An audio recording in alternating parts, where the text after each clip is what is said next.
السلام علیکم خوانندگان عزیز. امروز ما از فن ادبیات تاجیک درباره حیات و ایجادیات لایق شیرعلی معلومات می‌دهیم. لایق شیرعلی 20 می سال 1941 در دهه مزار شریف ناحیه پنجکند به دنیا آمده است.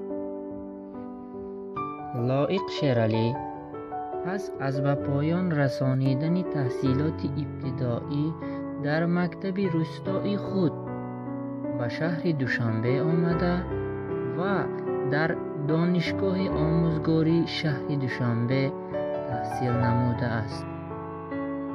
پس از آن یک چند مدت در روزنامه و مجله های دوری فعالیت برده است.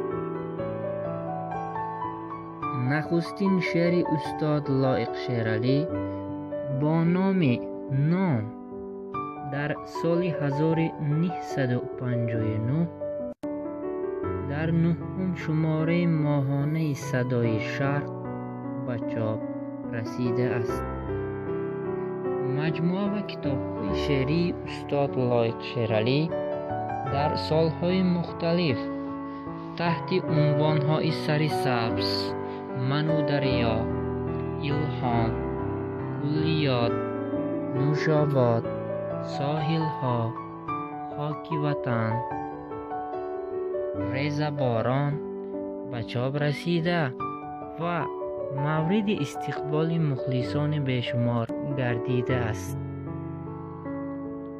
لایق شیرعلی بسیار در موضوعهای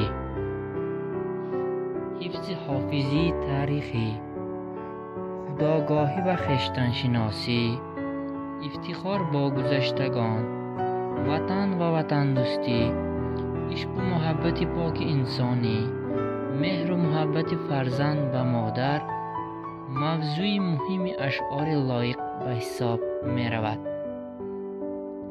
و لایق درباره مادر نیز یک چند شعرهای خود را ایجاد کرده است. لایق شیرعلی چنین گفته است: خزان ریز و خزان ریز و خزان ریز، چرا عمری جوانی بگذرد تیز؟ چرا آدم نداند قیمت عمر؟ چرا ناچیز گردد از پی چیز؟